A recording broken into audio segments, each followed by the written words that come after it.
Mr. President, thank you for chairing. And I particularly want to thank you, Mr. Freitas, for your briefing.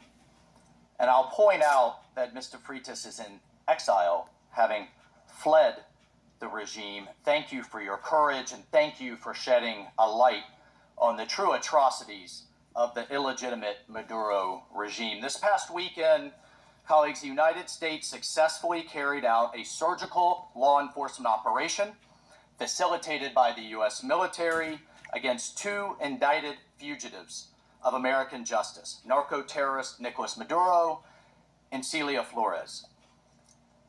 Colleagues, Nicolas Maduro is responsible for attacks on the people of the United States, for destabilizing the Western Hemisphere, and illegitimately repressing the people of Venezuela.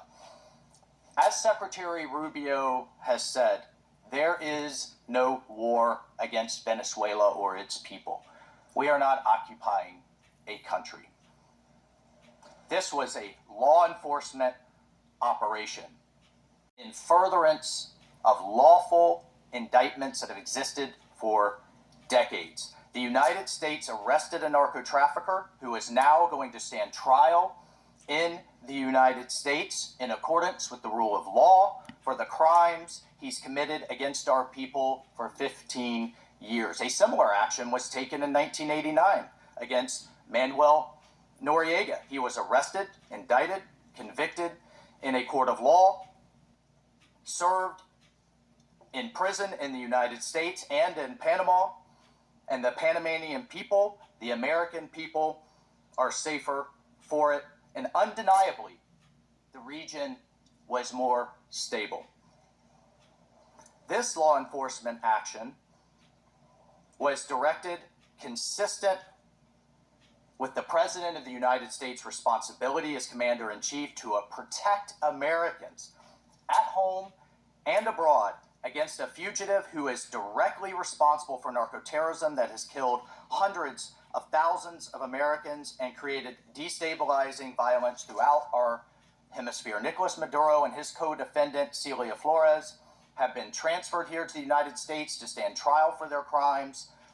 Maduro was indicted by a grand jury in the Southern District of New York and faces very serious criminal charges for his involvement in a wide-ranging conspiracy to conduct narco-terrorism, to traffic cocaine and other drugs, and conducting international weapons trafficking. The overwhelming evidence of his crimes will be presented openly in U.S. court proceedings. Colleagues, Maduro is not just an indicted drug trafficker. He was an illegitimate so-called president. He was not a head of state. For years, Maduro and his cronies have manipulated Venezuela's electoral system to maintain their illegitimate grip on power. In fact, just 2 years ago in 2024, a UN panel of experts report found that the election in that year was absolutely and completely a farce and fell well short of the most basic transparency and integrity measures essential to upholding credible elections. If the UN and the United Nations in this body confers legitimacy on an illegitimate narco-terrorist and the same treatment in this charter of a democratically elected president or head of state, what kind of organization is this? We should note that over 50 countries, many nations, including the European Union, including a number of Latin American countries in the region, and of course the United States, again, over 50 countries rejected the legitimacy of Maduro's re-election following the disputed 2024 elections and do not recognize him as Venezuela's legitimately elected president. Maduro unlawfully refused to peacefully cede power after the Venezuelan people voted him out of office in the 2024 election. So therefore, Maduro was a fugitive from justice. He is the head of a vicious foreign terrorist organization, Cartel de los Soles.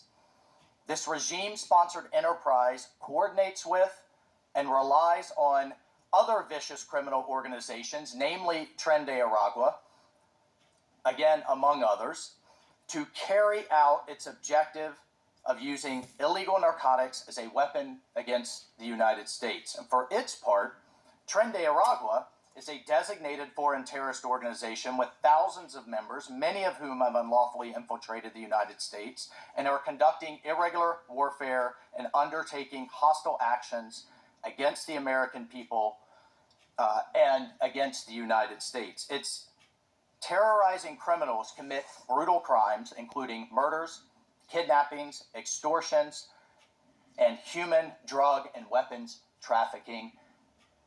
This administration, President Trump, will not stand for it. In fact, in March of 2025, President Trump declared that Tren de Aragua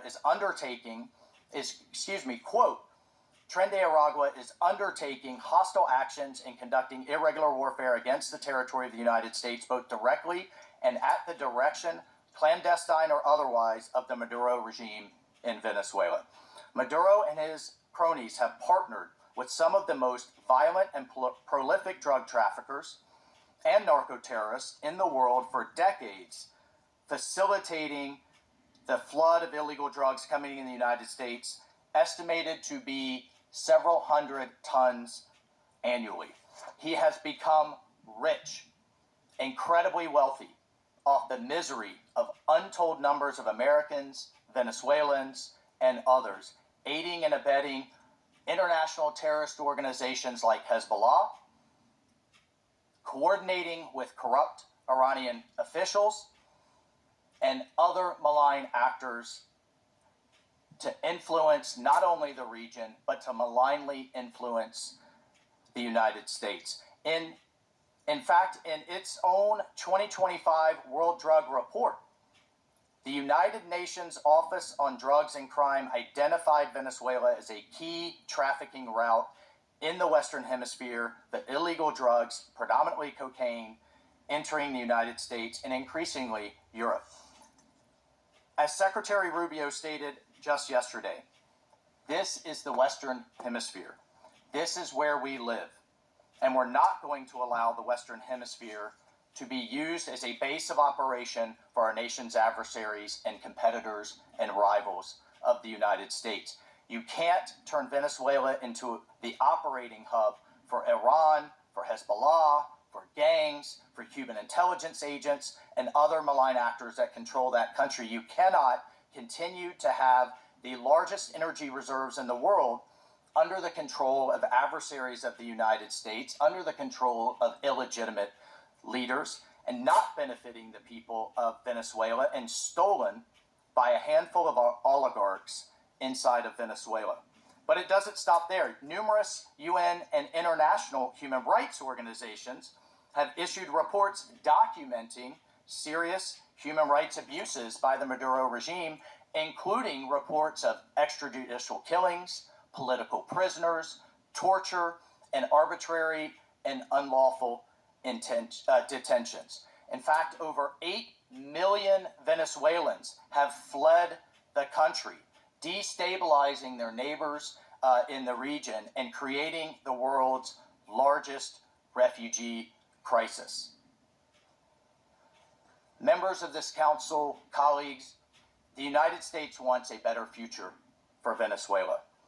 We believe a better future for the people of Venezuela and for the people of the region and the world is stabilizing the region and making the neighborhood that we live in a much better and safer place. And this is why millions of Venezuelans that have fled this brutal regime are celebrating and cheering around the world as this body pontificates, including those celebrating are including in my home state of Florida, where hundreds of thousands of Venezuelans have fled this regime's brutality. I want to reiterate, President Trump gave diplomacy a chance. He offered Maduro multiple off-ramps. He tried to de-escalate. Maduro refused to take them. President Trump made it clear that the narco-terrorism must stop, and yet it continued. The United States will not waver in our actions to protect Americans from the scourge of narco-terrorism and seeks peace, liberty, and justice for the great people of Venezuela. I thank you, Mr. President.